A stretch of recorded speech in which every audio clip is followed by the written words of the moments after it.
भारत की आजादी की कहानी सिर्फ कुछ बड़े नामों तक सीमित नहीं है। इस स्वतंत्रता के पीछे हजारों ऐसे वीरों का त्याग छिपा है, जिनका नाम इतिहास की किताबों में बहुत कम मिलता है, लेकिन जिनकी कुर्बानियों के बिना आजादी का सपना अधूरा रह जाता। ये थे भारत के गुमनाम स्वतंत्रता सेनानी, जिन्होंने बिना किसी पहचान या सम्मान की इच्छा के देश के लिए अपना सब कुछ न्योछावर कर दिया। ऐसे ही एक वीर थे मातंगिनी हाजरा, जो 73 वर्ष की उम्र में भी अंग्रेजों के खिलाफ आंदोलन का नेतृत्व कर रही थी।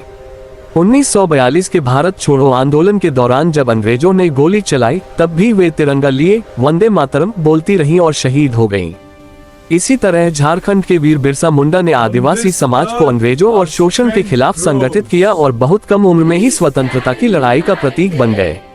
उत्तर प्रदेश के राम प्रसाद बिस्मिल और अशफाक उल्ला खां की दोस्ती और बलिदान भी आजादी की मिसाल है। दोनों ने काकोरी कांड के माध्यम से अंग्रेजी हुकूमत को चुनौती दी और देश के लिए हंसते हंसते फांसी को स्वीकार किया। वहीं दक्षिण भारत में अल्लूरी सीताराम राजू ने आदिवासियों को संगठित कर अंग्रेजों के खिलाफ सशस्त्र संघर्ष छेड़ा और गुरिल्ला युद्ध से उन्हें लंबे समय तक चुनौती दी। इनके अलावा हजारों किसान, मजदूर, महिलाएं और छात्र ऐसे थे जिन्होंने जेल की यातनाएं सही, अपनी संपत्ति खोई और कईयों ने अपनी जान तक दे दी।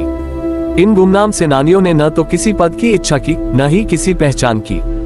उनका एक ही सपना था, एक आजाद भारत।